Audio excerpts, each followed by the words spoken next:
The long-awaited, long-anticipated, long-predicted, long-deliberated 2026 Oscars have come and gone, finally. And here I am, standing in the wreckage of it. Hi, I'm Tomiwa'S, and I love to share my takes on film, television, pop culture, books, you name it. One Battle After Another was nominated for 13 Oscars, carried home 6. Sinners, nominated for 16 Oscars, a record of its own, carried home only 4. Let's get into it.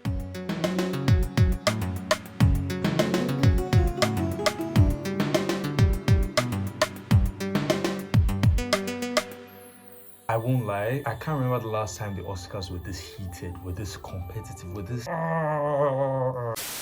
And to be honest, this is like the first time I've actively seen the majority of the films up for awards for Hollywood's award season. Yeah, I did feel like an active participant this time around. I have a lot to say, so I'm just going to get into it. One Battle After Another, directed by Paul Thomas Anderson. I remember wanting to post my review of this film. I just had to hold it to myself because it was something very, very conflicted. One Battle After Another is a film that resonated with me and yet didn't at the same time. It's a film I had a lot of questions about, particularly regarding misogynoir. There was a lot going on there that I wasn't really a fan of, but the movie was admittedly well put together by Paul Thomas Anderson, well casted, and its runtime is justified with the amount of pivots and the action going on in it. It's not my choice film, it's not my favorite film, it most definitely was not my pick for Best Picture, but it's won it anyway. So I mean, at least something for Teyana Taylor, Regina Hall, and Chase Infinity, who all walked away with nothing. Of course, Teyana Taylor was the only one nominated, which raised my eyebrows. You see, the issue with Teyana Taylor's role and performance as Perfidia Beverly Hills, I genuinely believe Teyana played that role to the best of her ability. She gave us Perfidia, but my opinion, there was a bit of a miscast there. I feel like if you swapped out Teyana Taylor for Regina Hall, swapped out the roles, Regina Hall as Perfidia, Teyana Taylor playing Deandra, you would have a very different film. I'm sorry, have you guys seen Regina Hall act? I don't aim for this to be a slight to Teyana Taylor in any way, but Regina Hall is in a world of her own. Her comedic roles to her dramatic roles. I genuinely believe what she would have done with Perfidia Beverly Hills, she would have won the Oscar over Amy Madigan. Unanimously, she would have swept award season, truly. Once again, this is not to say Teyana Taylor herself is a terrible actress, is a bad actress, because she's not. I saw 1001. This woman has what it takes. You know, she has that star power, she has that je ne sais quoi, she has that quality. I just hope she, in the face of this loss, becomes very, very intentional with the roles she selects, the roles she goes for. I'd like to see a little bit of range from Teyana. Maybe a period picture to step away from what we are used to seeing her in. I can't say Paul Thomas Anderson's Oscar was undeserved. Best Director, Best Adapted Screenplay. A lot goes into a project like this, and it goes without saying, so big up to him. Congrats to Paul Thomas Anderson. I do wish it was Ryan Coogler though. By the way, big up to the Academy for actually getting it right this year, with Michael B. Jordan and Ryan Coogler winning their first overdue Oscars. Michael Jordan is only the 6th African-American man to win an Oscar for Best Actor. Let that sink in. Let that actually sink in. Ryan Coogler only the 2nd to win for Best Original Screenplay after Jordan Peele. And bear in mind, Halle Berry is still the only African-American woman, albeit mixed, the only African-American woman with the Best Actress award under her belt. Do you see how problematic this is? It's really still a long way to go. I still struggle with believing that Sean Penn walked home with an Oscar. Actually didn't walk home because he didn't even bother to show up. Sean Penn couldn't be here this evening, or didn't want to, so I'll be accepting the award on his behalf. He won the Oscar over Delroy, Lindo, Jacob Elordi, and Stellan Skarsgård. I can't speak for Stellan Skarsgård and Delroy Lindo beyond the fact that these are two veterans who have really put in the work over the years, who have really paid their dues over the years, and it would be very deserving for them to now be receiving their flowers as opposed to Sean Penn, who has 2 Oscars and who has publicly expressed his indifference towards the Oscars on some occasions. There's the fact that Jacob Elordi gave us a masterclass of a performance in Frankenstein. I feel like so many people didn't see Frankenstein before forming their opinions of what it was, of what Elordi's performance was, of what Oscar Isaac's performance was, of what Mia Goth's performance was, of what choices and directions Guillermo del Toro went in. I urge you, you specifically, you watching this video, go watch Frankenstein. Literally, go watch Frankenstein.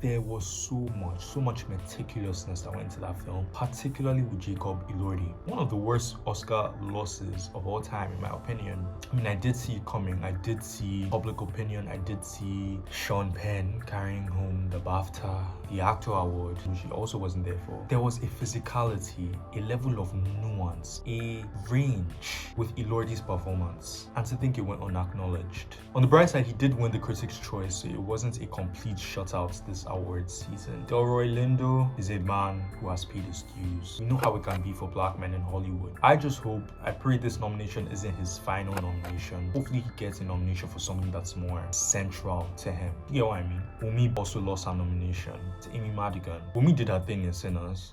She was the emotional center of everything. And what I'm grateful for is the fact that a spotlight was really cast on her this award season. You've seen her in Loki, you've seen her in a number of things here and there, but this was her first breakthrough role, really.